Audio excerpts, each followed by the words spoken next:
In this lesson, we're going to create hardware that we'll use throughout the train model. A lot of these pieces can be repurposed. We're going to make some bolts, clamps, rivets, and any other hardware that's small in scale. So with that said, let's start. Go to Layer Manager, click on the hardware layer, put a check mark there. That's now the active layer, which is what we want. We can close that out. Let's go to left viewport, roll in a little bit, zoom in, create panel. Let's go to cylinder.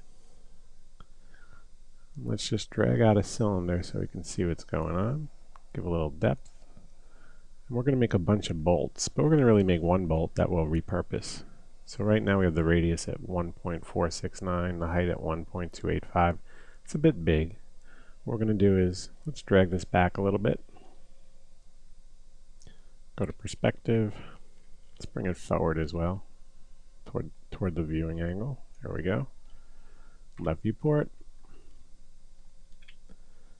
W to move. Let's move it back. Alright. Now I'm just going to scale that down. And we'll say the biggest this bolt should be is about 1 inch, so the radius should be 0.5. That looks good. And the height, go to perspective, looks a little deep. So let's just pull that back a little till it's proportionate. If you want to search for a reference of a nut and bolt, you can do that. I don't think it's necessary. Let's get rid of the height segments, and let's make the side segments 6. Now it's a hexagon. So we're going to convert this to an editable poly by right-clicking on cylinder, and from the menu picking editable poly. Let's go to the edge sub-object level. Control A to select all. Let's go down to chamfer. You see it's a huge value. It makes it look all distorted. Right-click that, resets that slider. And let's just left-click and slide. You see that the value is too large because of the size of the model. So what we're going to do is let's type in 0.02 and hit tab. And that looks okay. Let's make it a little bigger. Let's go 0.03. Okay. I like the look of that. We're going to say okay.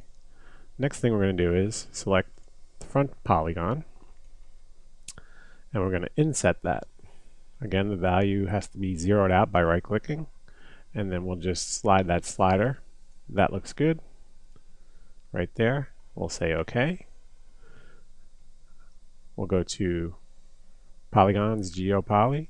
Click on that. It should be good as it is. And there we go. Now what I'm going to do is, let's convert this to an edge selection by control-clicking edge icon under selection. Let's do Control, Shift, and E.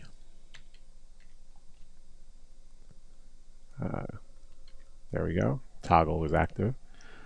Okay, and then we want to backspace to remove those edges. And you'll see what that did is just add some verts in here.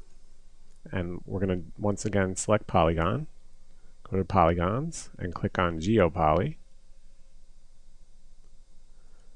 Now we have a more circular shape, and that's going to be where the nut comes out. So what we're going to do now is extrude that. Value is too big, you can right click. Let's just manually slide that. I think that looks good. Once again, we'll come up here and control and click on edge. Let's go down and use the chamfer tool. That value is very good. Okay. F4 to see what that looks like. Let's add a smooth modifier above it. So from the modifier list, we're going to select smooth, auto smooth. Okay. It's a little segmented, but these are going to be really small, so it's not important, at least in my opinion, to make this piece heavy and a perfect, nut and bolt with threads and things like that because of the viewing distance. If you need more detail, you can do it. You can totally go in there and model it for subdivision or whatever you like to do, but I think you have to keep in mind the total scene is going to be very heavy because of the amount of these pieces we're going to have. With that said, let's also rename this to bolt-01, and we're going to use this anywhere we have a bolt just by scaling and changing location of it. So I'm going to pause the video now. We'll keep that bolt, make sure it's on the right layer, which it is, it's on hardware, and in the next video we'll make some pipe clamps that'll hold all the lines and pipes that are along the side of the train.